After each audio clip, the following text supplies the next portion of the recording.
मच्छीपासून झाले मच्छिंद्रनाथ, गोरक्ष जन्मले गौरी भस्मात, जालिंदर उत्पत्ती यज्ञ कुंडात, कानिप जन्मले गजकरणात।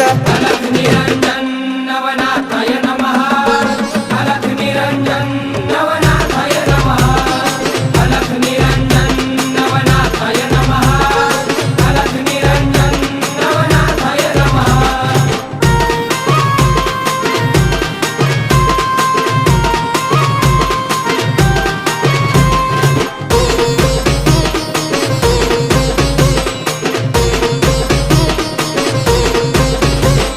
रेवतिरी जन्मले रेवणनाथ, ब्रह्माचा पुत्र चरपटीनाथ, वटवृक्ष पोटी नागेशनाथ, मीननाथ जन्मले स्त्री राज्यात।